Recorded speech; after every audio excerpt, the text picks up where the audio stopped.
Morning, everyone. Welcome to First Things First. Happy July 5th. I'm Jenna Wolf. That's the Hall of Famer Chris Carter. That's the guy, Nick Wright. Good to see you. All be here. The lady, Jenna Wolf. Yes. Happy to see everybody. Everyone have a good holiday yesterday? Absolutely. It was great. Everyone in my family went to a barbecue, seemingly except for my wife and I. My youngest went off with some friends. Oh, yeah? Oldest went off some friends. Middle went off some friends. Wife and I hung out at the house. Best kind of holiday. It was great. It was a little hot dogs, some steaks. It was good. Anybody overeat? What? It was pretty good. C's eating clean these last few weeks. Not a whole bunch of things I'm able to eat, so. But it was a good day. It's a good day. Sensitive subject right now. All right. My man C's new. We won't talk about cleanses in any way. No, absolutely. No, I'm not trying to cleanse. I'm just trying to eat something. All right, let's talk a little NBA this morning. We start the show with LeBron James Can my brother get a ham sandwich? Oh, I'm sorry. And his L.A. Laker vision board, if you will. You know how you put something you want up on a vision board? LeBron James put patience up there. According to a Bleacher Report's Howard Beck, those close to LeBron are saying that his decision to move to L.A. was, quote, with the intent of building something long-term. He's doing this knowing that moves will be made this year and next year that will put them in position to start winning. This, of course, refutes the notion that he wants to win immediately, as in the first year he's there.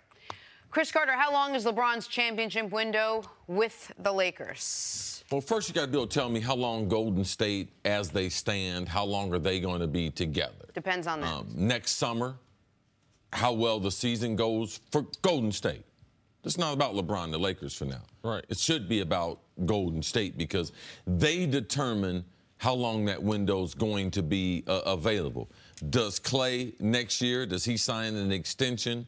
What are they able to do with the team? Does Kevin Durant, what does he decide to do? And a lot of people will be like, well, how can it be contingent on them? Man, you have to respect the type of talent that they already have in Golden State. And where LeBron is, to me, it's not that different than going to Cleveland.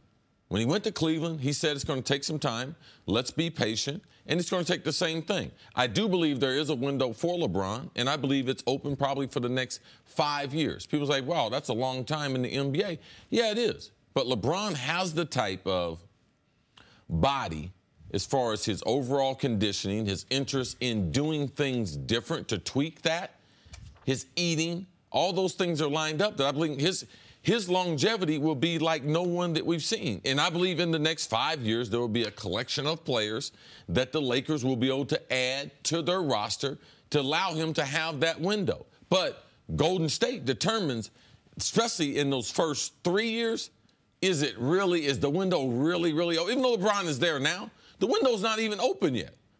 So LeBron's there and the window's not open. It depends on what goes on in Golden State. When the window opens up, if he gets Kawhi, the window opens up immediately. If he doesn't get Kawhi... Immediately for this coming season. Did you see what LeBron did with those 4 pieces of paper that he took out there with the Cleveland Cavs? They'll be able to compete the window, with the I would say if he gets Kawhi, the window is cracked open for this year. I still think that the Warriors, even LeBron plus Kawhi, now that they've added Boogie Cousins, come playoff time this coming season, are going to have such overwhelming talent. But you bring up next offseason. Everyone focuses on Kevin Durant. Klay Thompson, where did Klay Thompson's daddy play? Oh, Lakers. Lakers. Where does Klay Thompson's dad still work with the team, or at least do sports radio? Mm-hmm. Los Angeles. That could be, it wouldn't just be potentially one of those guys leaving Golden State, but leaving Golden State to go to LeBron's team. That then changes the math entirely. But I'm glad you brought up the Cavs. Because LeBron's letter, everyone can read it, what he wrote with Lee Jenkins, the I'm Coming Home piece. He says, I know this is going to be a long process. I know it's not going to be immediate. But there are 2 significant differences. One is in the Lakers' favor, one is not. What's in the Lakers' favor is LeBron said all that about Cleveland and signed a 1+1, signed a 1-year deal, essentially. With the Lakers, he has given them the trust and security of, I'll be here at least 3 years, probably the rest of my career. What's working against them is LeBron went to Cleveland when he was 29 and is now coming to the Lakers at 33. LeBron has played 15 years in this league. He is already in unprecedented territory as far as productivity this late in his career. So how long can we realistically think LeBron's not only going to be the best player in the world, but call it a top 3 player? Because we are now he just had the greatest year 15 we've ever seen from a guy. I looked it up. There's only been 15 guys, that average more than 25 points per game after year 10. After year 10. LeBron's done it every single year, years 11 through, every year of his career, but years 11 through 15. So now we have to look for some precedent, even if LeBron's going to break it. Kareem was still a top 5 player in year 17. Karl Malone, you could argue, was a top 5 player in year 18. Kobe was year 16, 17, but both of those years shortened due to injury. All 3 of those players were into nutrition. All 3 of those players, extreme fanatics as far as finesse, fitness. Yep. So you could see the parallels with LeBron being compared to those 3 players. And I think Karl Malone's the best example because he is the guy whose body type, as far as all NBA history, if you took their faces away and just looked at height, weight, strength, what guy in the league history reminds you most of LeBron? Great player. I think it's Karl Malone. Now, Malone was a little more cut up. Malone was an amazing fitness guy. But so you say Malone was still a top 5 guy in year 18. Plus, Malone went to college. So if LeBron is a Malone 2.0 athletically, could he get it to the 5 years that you're talking about? Could this go on to year 20, which seems insane? It could, but it's still, the clock is ticking even on LeBron. This has been a great way. We started this show doubting Tom Brady. And then Tom Brady went out and did what he did. I don't know how many people... To be fair, I started there were some people that doubted what a quarterback can do at that age. We also started the show no one doubting LeBron James, but just questions like what could he do in this year? And I think both those guys proved everybody wrong as far as longevity in professional sports when you take care of your body and you really focus on fitness and combine that with the skill with which you're playing.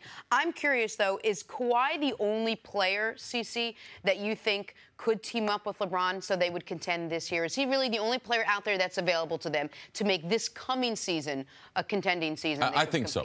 I think being fair to the young roster that they have, 2 guys with tremendous championship pedigree in LeBron and Kawhi, I believe with the roster that they have now, if it's not totally depleted, they would be able to give Golden State and Houston a run for their money this season. Because Kawhi is that. Let's not forget how good he was. And let's not forget how good he's been against the championship caliber team. So, Kawhi right now, even yesterday we had a list of potential trade. Kawhi is the guy because the reason why?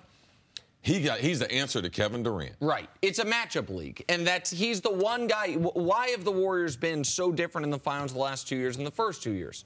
Kevin Durant. And he's the one guy in the league, I'd say the guy best suited to guard Kevin Durant, right? Yes. We heard announcers in the NBA playoffs talk about, Kevin Durant is shooting over a chair. Like, I hadn't heard that said as much in the NBA in all my years of listening to the NBA. But Kawhi, take that chair away. Because you're not able to post up on Kawhi because Kawhi is too strong for him. And with Kawhi's overall reach and because of Kawhi's resume, defensively, they're going to allow Kawhi to be able to beat up on Kevin Durant far more than other players are able to do. So that's the reason why I like the Kawhi-LeBron partnership. Well, and so what's the best player that's on that list that they could add other than Kawhi Leonard? Damian Lillard. Thing is this. We saw LeBron James at this level with a player at Damian Lillard's level run up against this team in the NBA Finals without Boogie. So throw Boogie out of it. Let's say Boogie never plays. And the Warriors 1-5. Now, Game 3, the Cavs could have won, and it maybe could have gone, but the Warriors were clearly the better team. So, Lillard would be an excellent piece for them. But to compete against this Warriors team, no. And you would have to add another. The Warriors have 2 of the 3 best players in the league. If the Cavs could the Lakers, pardon me. That's going to take a minute. If the Lakers could make it to where they have 2 of let's say Kawhi coming off injury isn't the 4th best guy, but he's the 6th or 7th best guy. Then all of a sudden, you can start to squint hard enough to say, maybe. I still think then you have Clay and Draymond and the other pieces. Sure. But yes, Kawhi is the one guy where you would say, maybe, just like Chris Paul adding to James Harden made you say maybe. Kawhi is the one guy, but also when you look at trying to match up against Golden State, it's not only those two superstars that we're trying to, LeBron and Kawhi, just hypotheticals, but it's who's going to play those other positions because you put so much pressure. How much pressure can you put on Steph playing defense? So then how much pressure can I put on Draymond? That Draymond can't help off, and we need to have a superstar on the offensive end to be able to force Kevin Durant to be able to play defensive basketball for the entirety of the game. To me, I believe that's one of the ways that you're able to beat Golden State, and now they're just not able to do that. So he does need a superstar, but those other players, and I believe having a guy like Kuzma going against Draymond, with him being far more athletic, how it could stress out Golden State's defense, and they would see problems. All right, let's take a break. We'll talk much more about this coming up. But on the other side, it sounds like Anthony Davis got exactly what he wanted when Boogie Cousins left town. Next, first things first. We are learning more about DeMarcus Cousins' exit from New Orleans. Keep in mind the Pelicans played well after he went down with that season-ending Achilles injury, losing in the second round to the Warriors. Reports are that if Anthony Davis wanted Boogie back, Boogie would be back. AD reportedly enjoyed the style the Pellies played without Cousins, as well as the environment in the locker room. So, Nick, I ask you surprised Davis wouldn't want Cousins back in New Orleans? I'm very surprised. This is... Because it appeared they were playing well together. They played very well. The beginning of the year, you saw, I thought, some of the best basketball either had played in their careers. Anthony Davis, I think, would be a perfect stretch five in the NBA, but he doesn't want to play five. Anthony Davis wants to play the four. He's been adamant about that. Teams want him to play, or his team has wanted him to play the five. Man, he wants to have a big man alongside him. And I know, because it's been well reported, that post-injury, but pre-offseason, Boogie was offered a contract by New Orleans, 2 years, $40 million. So what does this say to me? I think the Brow, who is amazing, may have slightly overreacted to that series against Portland. When they played, Anthony Davis had never won a single playoff game. They then sweep the 3-seed Blazers. They do it without Boogie. You see the best of Drew Holiday. You see playoff Rondo. Mirotic is playing well. It's like, hey, let's try to run this thing back. Boogie does have locker room issues, and there are questions about coming off the injury, of course. But the idea that Anthony Davis in today's NBA would not want his team to at least try to run it back with another top 15 player, that does surprise me. It surprised me quite a bit. I'm not surprised, because when you're on television, you're a fan of the game.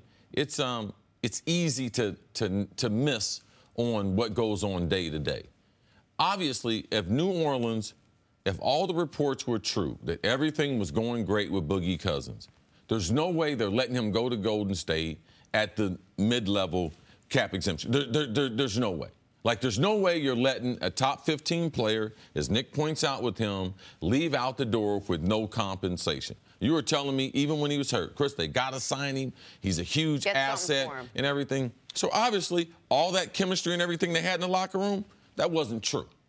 That's to me, that's what I draw from it. When a player like him leaves for that kind of money, and then now they're trying to, well, if Anthony Davis wanted him there, Anthony Davis, he would have had him there. So he's not there. So the star players, just like LeBron, Anthony Davis, get used to this. You're going to start getting some heat for other decisions. Well, why isn't Rondo there now? Well, why isn't DeMarcus there now? So I believe that people overhyped the situation, and they weren't there on a day-to-day, and Cousins started showing signs of the other places and the type of attitude he had when he was in those other places, because he's never been consistent as far as his overall attitude of coming to work day to day. He has not been able to master that. So I'm not surprised at all that they allowed him to be able to leave the building. The reason I am so surprised is because we saw pieces of evidence that these guys had a really good relationship. Not just that New Orleans offered him the contract extension. In the All-Star game, whose jersey did Anthony Davis wear? Boogie Cousins. Sometimes as a athlete and you're in a locker room on a team, you do things because you know people will like them. but do they really mean that much to you? Obviously not the way this planned out. I've been on too many teams. I've been in professional sports to see this happen. Like, that don't mean we're fond of each other. That was just a nice gesture for him potentially having a good season. So sometimes we read a lot more into those things than really are there. That's fair, but I think it also should be noted that this report is not Anthony Davis wanted Boogie Cousins gone. The report is if Anthony Davis had pounded the table for him, they would have brought him back. I do think what happened is Boogie turns down that $40 million. The Pelicans then see once free agency hits, we can probably get him for less. Then Julius Randle becomes available, and so we're like, oh, okay, we might be able to replace some of that production at a much lower cost. And I don't think New Orleans, I believe New Orleans still thought they were going to be able to bring him back. No one saw him going to Golden State that quickly for that little bit of money. Right? Like, Golden State didn't even believe it. We've talked, like, when he called Golden State, they thought it was a joke. So I don't think New Orleans was pushing him out the door, but because they are afraid that Anthony Davis could leave in a few years, if Anthony Davis had demanded... If they were afraid of that, why didn't they bring Boogie back? Because, no, that's what I'm saying, is if Davis had demanded that he come back, then I think they would have. But I don't think this is an evidence that Anthony Davis wanted him gone. He might have been...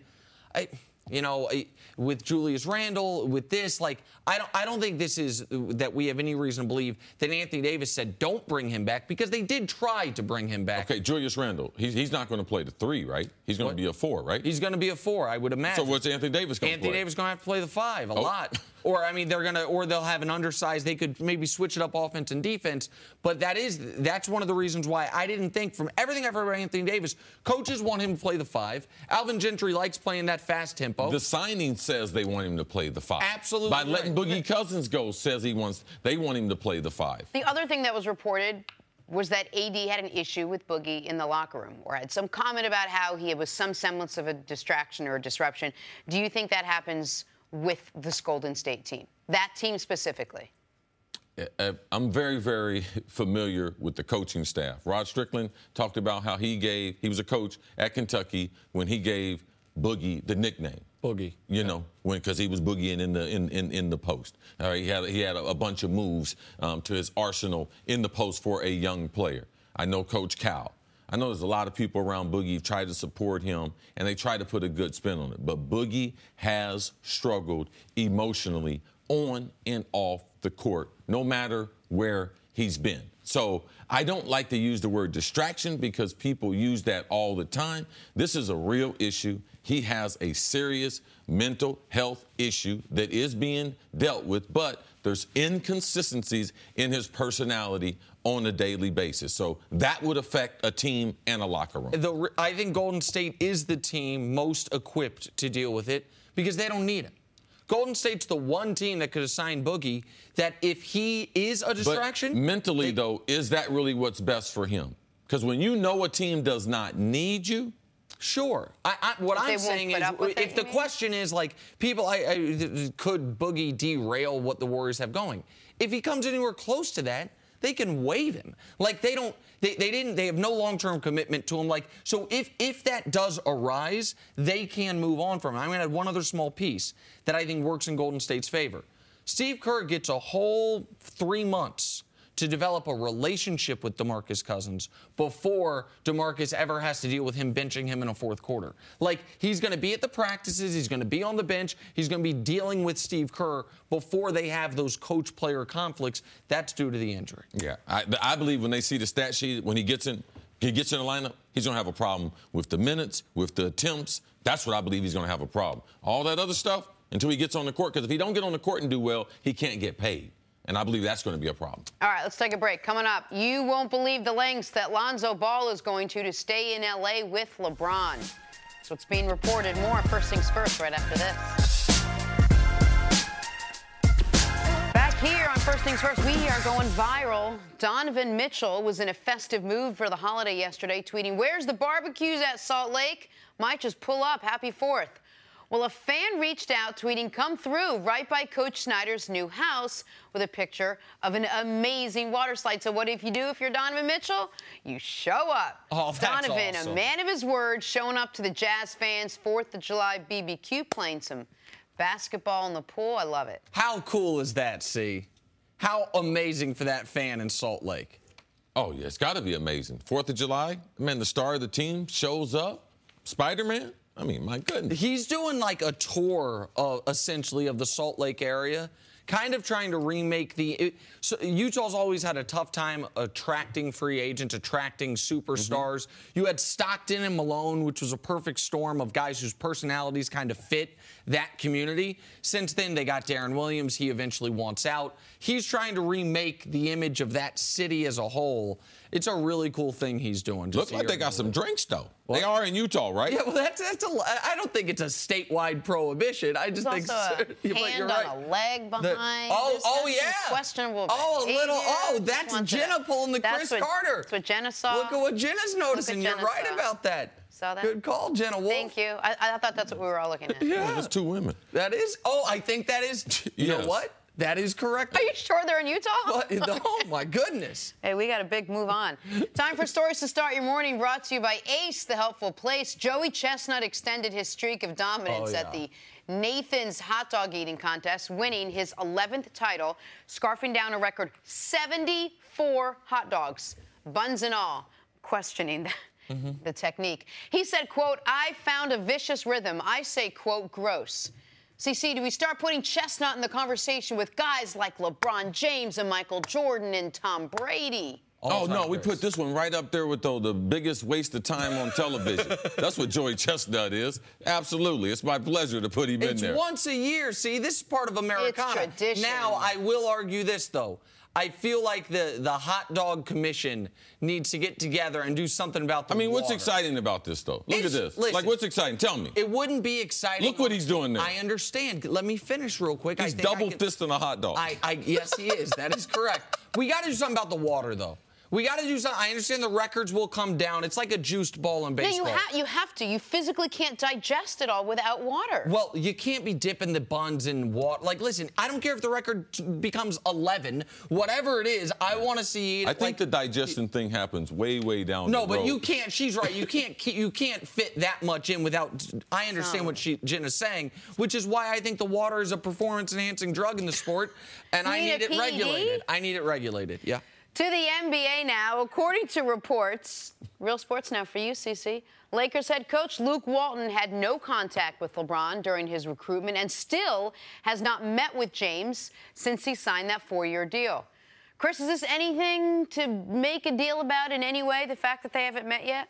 Well, you have to realize, too, Magic Johnson about a year ago got tapped for tampering. Yeah. All right. So I think the Lakers are being very careful. I just think people are trying to build too much into something, but there's nothing there.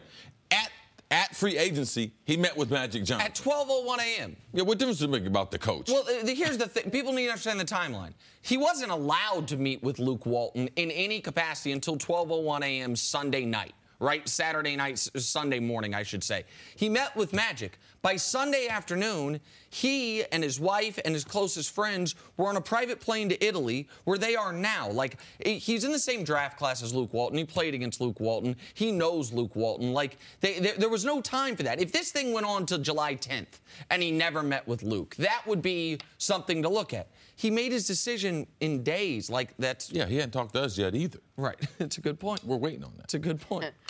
All right, yesterday we discussed the possibility of Damian Lillard being dealt to the Lakers to team up with LeBron. So a fan asked Lillard if he'd be happy with a deal to L.A., to which Lillard responded, quote, "I'm typically a happy camper." All right, CC, could Lillard and LeBron compete for a title? No, not just those two players. No, absolutely not. I mean, that's not an answer to what Golden State, but his skill set fits good with LeBron. He deserves the chance to be able to play on the biggest stage. I mean, he's a phenomenal player coming off his best season as a pro. Pre-Kevin Durant Golden State, absolutely. This was the type of pairing we saw win titles in the league forever. A top 5 guy and another guy somewhere in the top 15. It's the type of pairing we saw win a title in Cleveland with LeBron. But the Kevin Durant era of Golden State has changed the math for everybody. You need 3 top 15 guys at a minimum or 2 guys in the top 5 at a minimum. So, no, I think he'd be a great partner for LeBron. But against this Golden State team, no. All right, sticking with the Lakers, Adrian Wojnarowski is reporting that the Lakers believe Lonzo Ball's camp leaked news of a meniscus tear that could require surgery in order to keep Lonzo out of trade talks for Kawhi Leonard. Nick, what is your reaction to this report? I mean, this is being reported by what I would consider the single best NBA reporter in the world, Adrian Wojnarowski, that the Lakers know this didn't come from them. And that makes a difference as far as the credibility that we give to it, because it's very, very difficult to do a show 5 days a week, 3 hours, and you're responding to every single report. Correct. But when Woj and others say something, I can understand. In NBA circles, if Woj, Broussard, Shams Charania has become one of these guys in recent years. I'd add Chris Mannix, Howard Beck. There's a few guys. Mannix. Oh, come on. No. But there's a few guys that if they are reporting it, Brian Windhurst, it happened. Like these guys don't get things wrong, and Woj is, in my eyes, at the top of the list. So what Woj knows is the Lakers know they didn't release that he had a meniscus tear. Mm-hmm. So who else would have? And as is the case with all these things, Quay Bono, who benefits?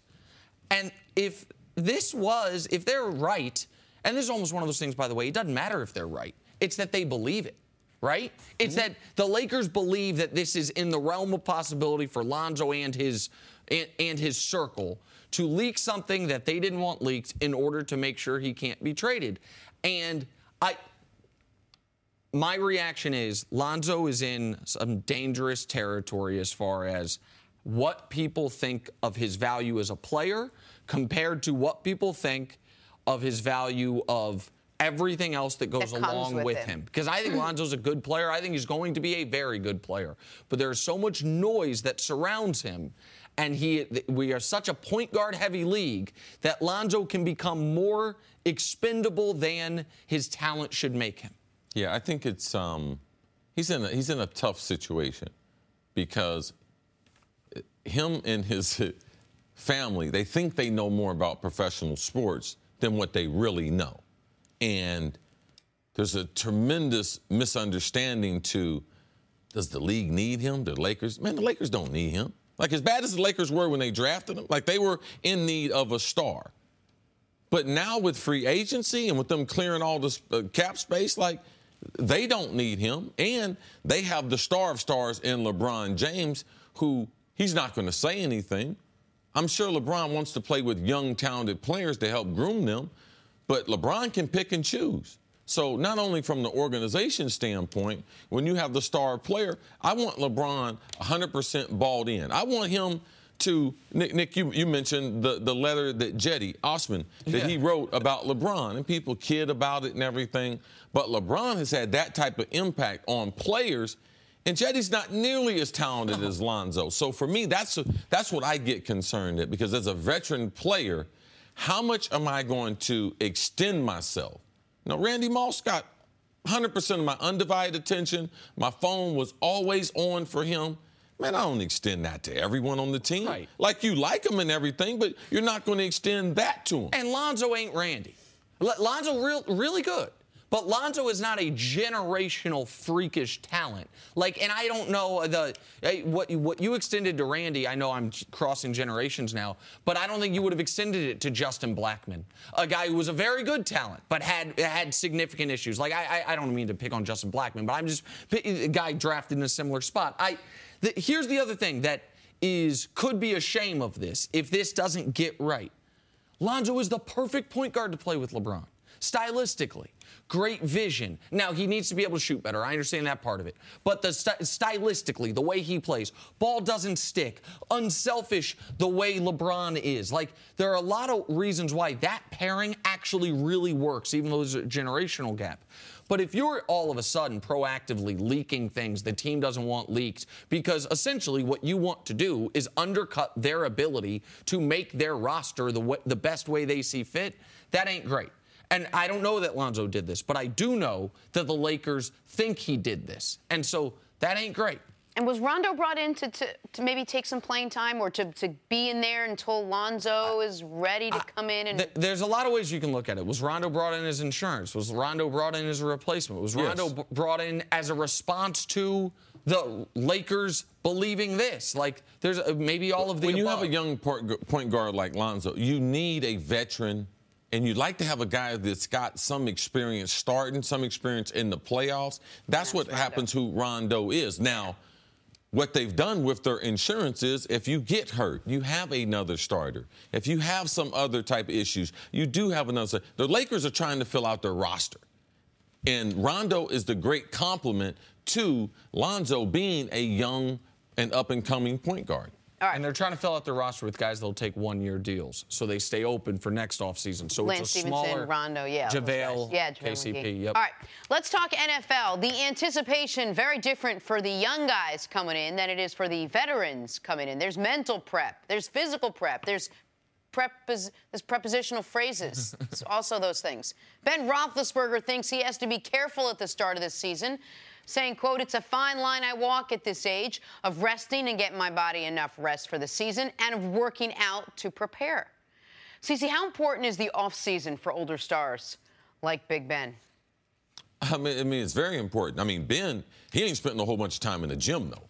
I mean, let's do his comments. His comments don't even make sense. Oh, I need to be careful. I need to tread lightly. I need to make sure I jump gracefully over those weights to make sure that they don't end up in my hands. Like, Ben is no athletic specimen. He's not going to be on the cover of Men's Health. Like, watch Ben. We should take a picture of Ben the first day of training camp, and we should take a picture of him the first day in December. And you're going to be like, man, what has that dude got in his mouth? I mean, cheeks swolled up. Like, that's what Ben has done. So Ben might play a long, long, long time, but it won't be because, man, like Drew Brees, he's taking care of his body. Like, he's into total fitness. It's not like Brady, where he's eating avocado ice cream and all kinds of other things that we see these legendaries play. It will be because God has blessed him, man. His DNA, man, that's what it says. Like, he is an old throwback NFL quarterback. I mean, he could play in the 60s, the 50s, the 70s, and he's a star in the league today. But as far as fitness, you guys are not going to fool me on that. And I told you, from 4th of July till training camp, what do you hear? Oh, I'm bigger, stronger, faster. I'm giving up meat. I'm vegan.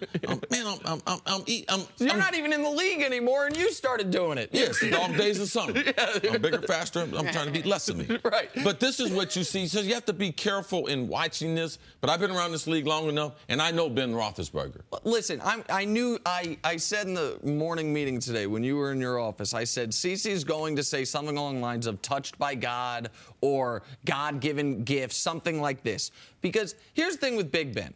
We do this with whether it's white basketball players or black quarterbacks or certain things. There's certain guys that we assign traits to based on racial stereotypes. And if Ben were a black quarterback, we would hear a lot about how many God-given gifts he has, how blessed he is, and we would probably hear a lot more criticism of a lot of his off-the-field stuff over the course of his career. Ben has slid by because he's great. By the way, he is great. He's a Hall of Famer. He's been awesome with different teammates.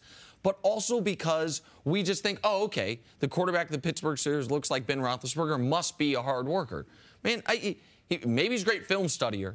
Maybe he's a great teammate. I haven't seen so many, as of late, great teammate examples. But you do not have to be a fitness expert, as Jenna Wolfe is, to look at Ben Roethlisberger and know this dude ain't no gym rat. This guy is not, and we see this like in other sports at times, but you can get away with being the fat pitcher or the fat first baseman. And obviously Ben Roethlisberger's gotten away with being the not in great physical shape quarterback. But him giving pre-excuses, because that's what it sounds like to me, is like when we come into camp and everyone sees everybody and everyone's in the best shape of their lives and I look the way I've always looked, here's why. It's because at my age, you actually can't work out as much. What I want to ask you is, he's going into year 15. Like, I would imagine that's the time where you maybe could have gotten away with not working out as much early in your career, but later in your career is where it's even more critical. At least that's what I would think, that the older you get, the more critical the physical fitness and stamina becomes. Yes, that's all true. I was going to say, is it the opposite? I mean, is it that these veterans know exactly what they need to do? They need to know, they do exactly what they need to do in training camp. They know how to keep their body from getting hurt. They know they don't want to push themselves because they know that at this point in their career, all that matters is Sunday. And so maybe they're not as fine-tuned and focused as looking chiseled and whatnot at the start of training camp because they know they just have to get themselves set and ready for Sunday. No, Jen, that don't make no sense. You'll get hurt in training camp. Like, I don't mean coming out of shape. I mean, maybe training camp's not as important as... The thing about football that's different than the other sports is you can't practice football unless you're with the football team. You can't get 40 guys together and do a 2-minute drill. We actually call it football conditioning because there's a cardio, a gym conditioning, but you can't get that until you're in a football game. Being tackled, being drugged to the ground, realizing you have a play clock that you have to get back in the huddle. You also have to be cognitive. You have to be tired and thinking. You can't simulate those things. You can't put the pressure of the game, simulate those things in the gym. So, no, there was a day and age in the NFL where you used to be able to chill in the offseason and come to training camp. Training camp was 8 weeks. You had 4 weeks to get yourself into shape. But this new NFL, we had Coach Pagano sit right here and tell us, hey, man, you got to come into training camp smoking. You got to be running because there's less padded practices. These are just excuses. At this point in your career, you should have a system down, but also at this point in your career, you're taking away a few things and adding something new. At this point in my career, 15 years, I was totally weighing all my food. I was eating all natural products. I was shopping at Whole Foods. I was eating food in their purest forms. I had a package of vitamins that I was taking on a daily basis. I was fasting every Thursday until dinner. I could never do that at any other stage of my career. So what Ben is doing is making excuses. At this point in your career, you should have a system, but also you should be playing with that system, which we've seen the other great athletes do. And the point you made at the very beginning of that, which is you can't practice football by yourself, is a critical one. If you're an NBA, Kevin Durant's come in the same weight to training camp, basically, since he got out of Texas. But guess what? In the offseason, Kevin Durant's added something to his game. His jumper's gotten better. He's gotten better at this. If you're a football player, the only thing you can do when you're not with the team is your fitness. I guess your quarterback, you can work on some routes and things like some throws, but you can't practice the game the way a baseball player can take batting practice or the way a basketball player can work on his jump shot.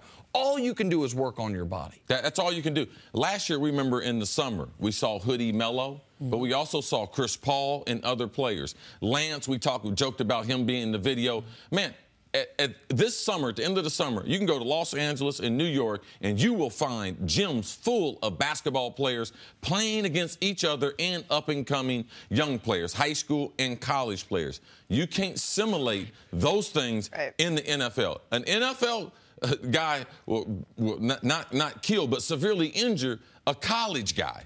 So we don't have that intermix. So the inability to be able to get in game shape, that really exists. But you come to training camp now knowing, man, I got basically 4 weeks to be able to get my stuff together so I can make it through the regular season. But there is no art form. There is no exercise that guys do to prevent them from getting hurt. You get yourself in the best shape as possible so when you get nicked, it doesn't lead to an injury. Great stuff. Thank you, CC. Coming up, Nick Foles with some harsh words for GMs around the league. Wait to hear this next on First Things First.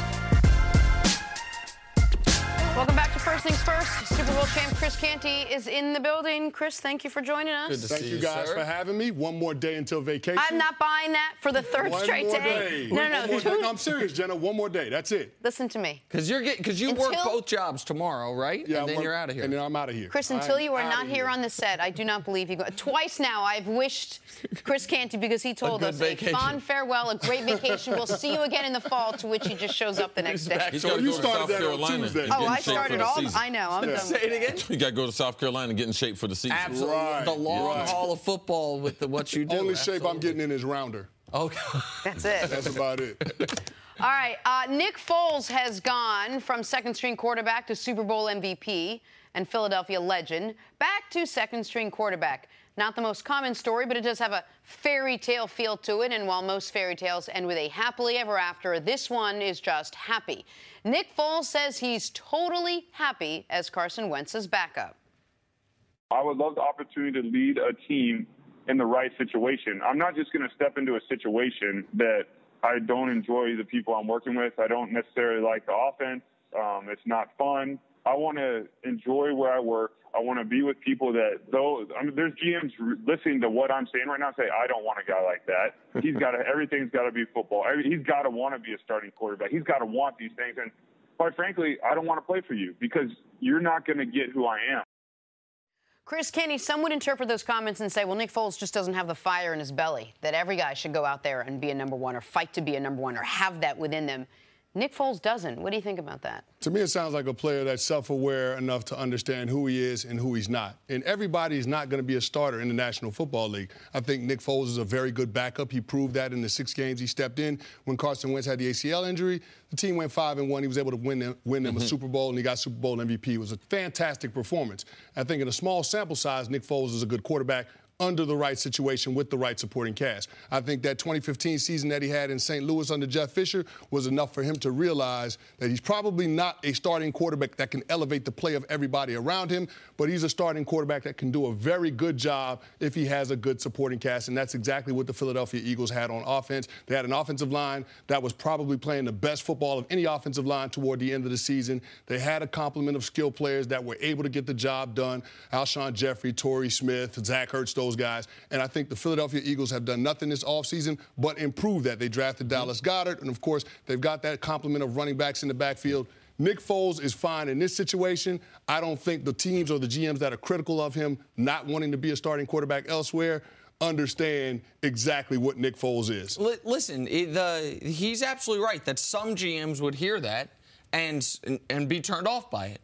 But he is content enough with where he is that he can just say, I am not going to be fraudulent about who I am or pretend to desperately need something I don't feel like I desperately need in order to make myself the most attractive to all situations, because he knows from the St. Louis experience, as you mentioned, not all situations are great ones. CeCe's been adamant about this. Every starting quarterback job is not better than every backup quarterback job, right? Absolutely.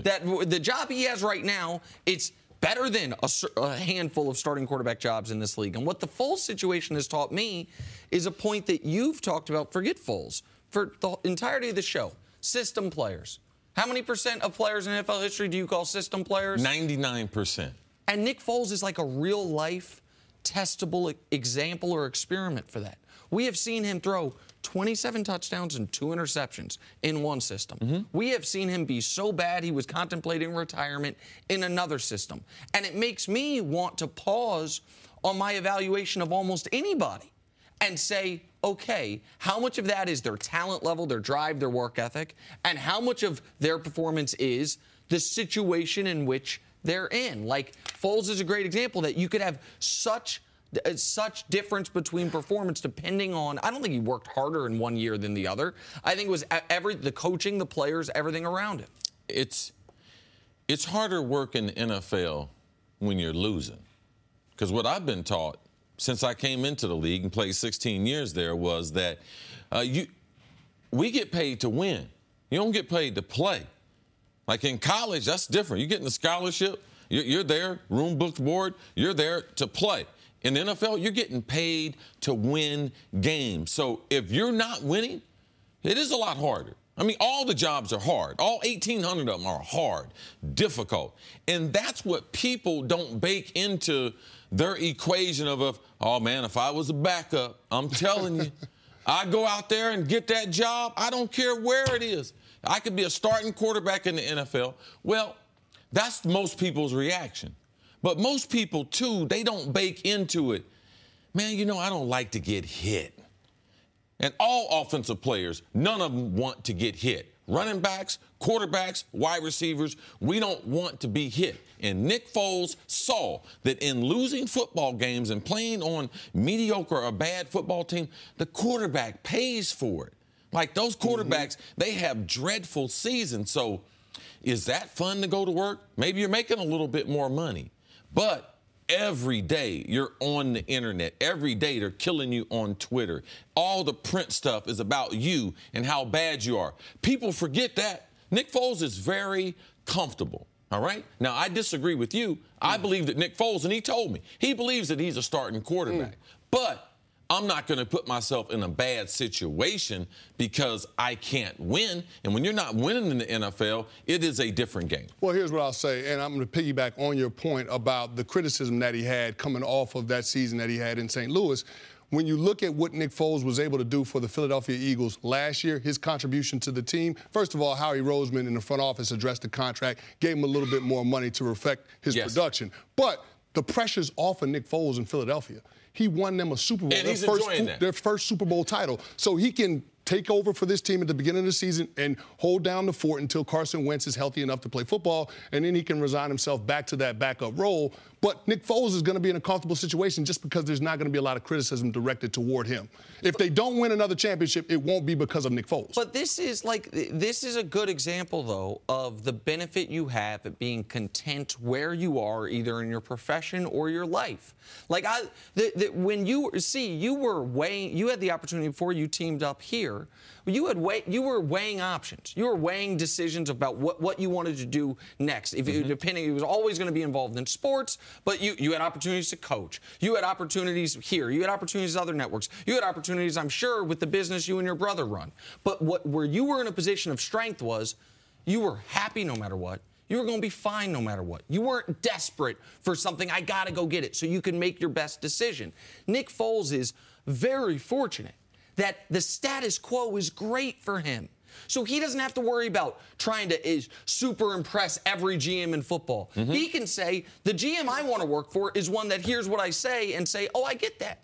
And I still want you. Because that's most likely to be a situation where he can succeed. And, like, everyone can relate to that. Being, if you're happy where you're at, you only take good opportunities. You don't take every opportunity. But you understand what general managers are thinking, or some of them. You know, you seem to want to collect a group of guys who want nothing more than to be the guy to win at all costs, to have that just absolute, spark and fire. It's like a comedian makes a joke and just wants to get off stage and be like, okay, I just want to end on the high note.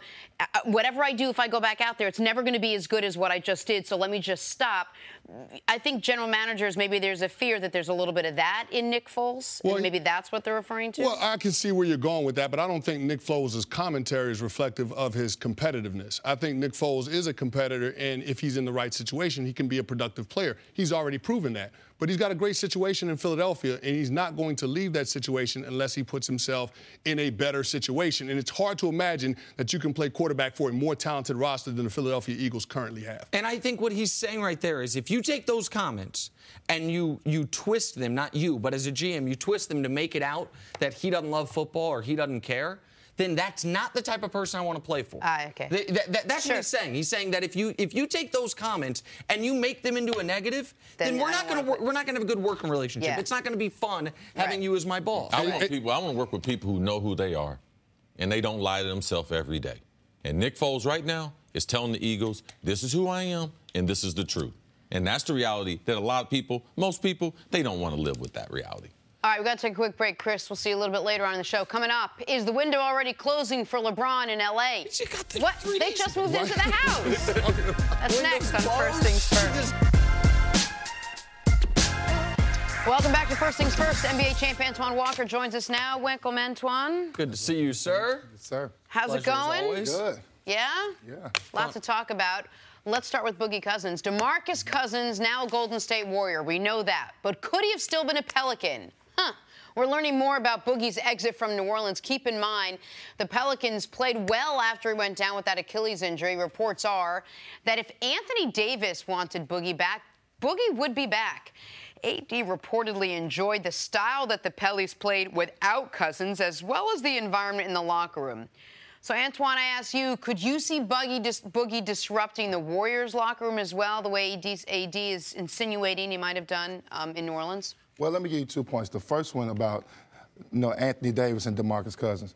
I don't think AD, even though I know he's the franchise player, I don't think he has that much say-so on who's going to be the personnel on that team.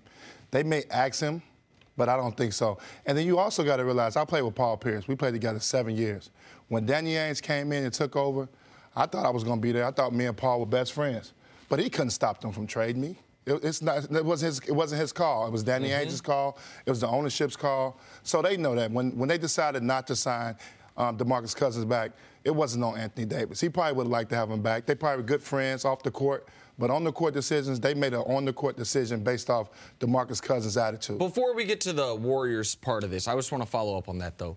But don't you – I tend to agree with you, but I also think that if Anthony Davis had proactively said, we have to have him back, I think that – I think he could have done – and I don't blame him for not doing that, by the way. But do you think that he has, because he's the franchise guy, that if he pounded the table and said, we have to bring him back, that could have impacted this? I don't think so, because I think Anthony Davis would have won them on the team. You know, two guys that went to the University of Kentucky. They spent a lot of time together in the summertime. They worked out together a ton last year to get ready for the upcoming season. Why would that change? He just got hurt. You had success. You were 6 games over 500. I would have been more worried about why you didn't bring Rondo back. Obviously, it seems like they lowball Rondo. He was making $3.3 million last year. He got offered 1 for 9 from the Lakers. And Rondo's at a point in his career where he's probably trying to get the money. You know, if I'm going to go get some money, I need to go get me $9 million for 1 year. Yes. So it's a different stage. But I just think Anthony Davis does have some say-so what goes on in New Orleans. But I think in that decision with Achilles and what you're getting with DeMarcus Cousins off the court and in the locker room attitude, I don't think Anthony Davis could have stopped New Orleans from making that decision. Nick, you know I feel this way. I don't feel like the players should have that great impact on who's going to be there. We're in a day and age now where I think the fans and everyone, because everything's reported, like we want the stars to be, oh, man, to pick the players. No, he's already got a tough enough job trying to be the star of the Pelicans, let alone trying to get into all this other stuff, business-wise, who stays, who goes. Also, if you make a comment on who stays and who goes, when it goes bad, you know who's there to blame? You're there to blame. So I don't like the fact that AD is getting a hit for, if DeMarcus is not in the building and things are going well, and you do an interview and say, how are things going? Things are going well. He's not saying things are going better without him being there. People draw too many conclusions from this, and they're trying to attach that story with AD to bring it some credibility. And then also remember this. Anthony Davis played for Monty Williams. Turned his career around, got him playing good basketball. I made the playoffs for him. Anthony Davis was upset when they fired Monty Williams. Yes. And so you don't think he wanted Monty Williams to stay? I'm pretty sure he wanted DeMarcus Cousins to stay. And that didn't matter. Yes. So they're making decisions on their own. One quick follow-up on this, because I know you want to get to the Warriors part of this, or we want to get to the Warriors part of this. I also think that it's important to note that this was not a protracted process that led to Golden State getting Boogie. I do believe, and it has been reported by the people on the ground, New Orleans thought they were going to be able to bring Boogie back. They just thought it was a process. Boogie turned down their initial offer. New Orleans, I think then, they turned down their offer during the season, I should say. New Orleans then saw from the marketplace, man, we might have gotten lucky he turned that down. We might be able to get him for less. And then it was within a few hours, he is the one calling Golden State. So the idea that New Orleans was just flatly, nope, you're out of here, you're gone, we don't want you. I don't think that's the case. Now, they obviously. And how do we know Anthony Davis did not say, I want Boogie here? Boogie reacted and called Golden State. He had already signed and committed to them. And how do we know that? And it was within 48 hours, too. So it was within 36 hours, according to the reports. I mean, it was almost instantaneous. The other thing AD insinuated was that talked about his locker room presence and what Boogie did as I don't know, you want to call it a distraction or disruption, just anything that was just sort of keeping them from remaining intact. Do you think he could have that same situation in Golden State where they already have such great chemistry and they're all veterans and they know what they're doing? Do you worry at all that Boogie could have that influence? I don't think so. There? I think when Boogie Cousins called, I think Bob Myers called the ownership, called Steve Kerr, and called the 4 All-Stars and said, listen, we got a chance to get Boogie Cousins. This might be serious. Now, how much money is it going to cost? Because that was the next question. Well, that's to the ownership. But I'm sure. No, one of the players was like, wait, how? Okay, and then they find out, he's gonna $5 play, million. He's going to play for the mid-level. So they like, bring him. We'll try our luck. He's an insurance policy. If you look at Golden State last year, they were hurt last year a lot. They had to go deep into their bench and play the young guys very early. That actually worked out well for them when they got in the playoffs, but they played a lot of their young guys. They signed Quinn Cook right in the middle of the season, the backup point guard. So you got an insurance policy. You got a guy that's hungry. You're hoping that he's going to buy in. I don't know if he's going to be able to buy in. You got to have the right mentality because now Boogie Cousins is not going to get the shots he thinks he's going to get. He's going to get probably 6 to 7 shots a game. Obviously, he's very skilled, so he'll be able to fit in offensively.